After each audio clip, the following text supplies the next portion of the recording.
नमस्कार प्रिय दर्शक बंधु प्राण सार यूट्यूब चैनल रे आपण मानकु स्वागत। प्रिय दर्शक बंधु आज भिडियोटीर टाइटल है तुलसी पत्र सेवन करंतु एवं विभिन्न रोगरू मुक्ति पांतु। तेबे आज भिडियोटी आरंभ करने पूर्व गोटे कथा कही रखे जो मैंने यही चैनल रे नुआ अछंती चैनल टी को सब्सक्राइब कर दियंतु। तेबे आसंतु भिडियोटी को आरंभ करिबा। प्रिय दर्शक बंधु तुलसी गछ एक औषधीय गछ भाव बेस परिचित। अनेक रोगर चिकित्सा पाई घरोई उपचार भाव बहुल भाव व्यवहृत हुए कारण स्वास्थ्य पाई यह बहुत हितकर। भारत एवं उत्तर एवं पूर्व आफ्रिकार किछि अंश एवं ताइवान रे मध्य एही तुलसी गछ देखा जाए तथा भारत रे विभिन्न स्थान रे तुलसी गछ को पूजा करा जाए। तुलसी पत्र रे vitamin A, vitamin B, iron एवं फाइबर रही थाए जहाँ आपणक रोग प्रतिरोधक शक्ति वृद्धि करिबारे एवं संक्रमण को रक्षा करिबारे सहाय्य करिथाए। खाली पेटरे तुलसी पत्र खाइले एथिरु अनेक उपकार मिलिथाए। प्रिय बंधुगण तुलसी पत्रर प्रथम उपकार हेउछि चापरु मुक्ति। तुलसी पत्रर सेवन आपणक शरीर रे चापर स्तर को ह्रास करिबारे सहाय्य करिथाए।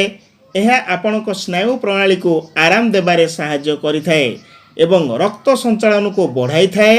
यह इंद्रिय मान को शांत करिथाए एवं चाप ह्रास करिबारे सहायक होइथाए। तुलसी पत्रर द्वितीय उपकारिता हेउछि यह हजम रे सहाय्य करे। नियमित तुलसी पत्र सेवन कले अंत नळी रे उन्नति आनिपारे जहाँ हजम को सहज करिथाए। यह सहित एसिड क्षरणरू हेउथिबा छाती जलापड़ारू मुक्ति दिए एवं आपणक हजम शक्ति बजाय रखे। तुलसी पत्रर तृतीय उपकारिता हेउछि यह रक्त रे शर्करा स्तर नियंत्रण करिथाए। तुलसी उपादान धारण करिथाए जहाँ अग्नाशय कोषर कार्य को समर्थन करे जहाँ रक्त रे शर्करा स्तर को ह्रास करिबारे सहाय्य करिथाए।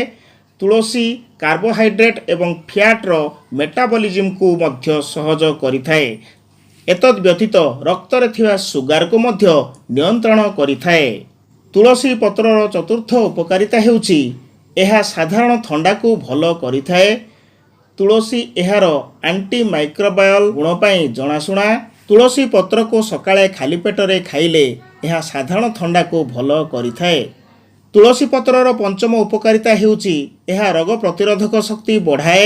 एथिरे एंटीऑक्सीडेंट भरपूर थाए एवं एथिरे एंटी बैक्टेरिया गुण रहिछि तेणु यह आपणक शरीर को विभिन्न संक्रमणरू रक्षा करि पारिबो। तुलसी पत्रर षष्ठ उपकारिता हेउछि त्वचारे उन्नति आनिथाए। जेतेबेले आपण खाली पेटरे तुलसी पत्र खाआंती यह आपणक रक्तरू विषाक्त पदार्थ बाहर करिथाए एवं डिटॉक्सिफिकेशन करिबारे सहाय्य करिथाए। यह व्रण एवं दागर चेहरा को ह्रास करिथाए जहाँ आपणकू निखुण चर्म देइथाए। एथिरे थिबा एंटीऑक्सीडेंट मध्य आपणक त्वचा को मध्य सतेज रखे। तुलसी पत्रर सप्तम उपकारिता हेउछि यह ओजन ह्रास करिबारे सहाय्य करे। तुलसी पत्र हजम करिबारे सहाय्य करिथाए एवं आपणक शरीररू विषाक्त पदार्थ मध्य बाहर करिथाए। आउ मध्य यह शीघ्र ओजन ह्रास करिबारे सहाय्य करिथाए। यह आपणक शरीरर मेटाबॉलिज्म नियंत्रण करिथाए ओजन ह्रास करिबारे सहाय्य करे।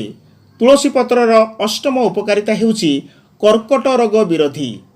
तुलसी पत्र कर्कट रोग विरोधी। तुलसी रे एभली उपादान रहिछि जहाँ कर्कट कोषर विकास को बंद कर दिए जहाँ द्वारा पाटी एवं स्तन कर्कटरू रक्षा मिल पारे। प्रिय दर्शक बंधु एत थिला तुलसी पत्रर विभिन्न औषधीय गुण।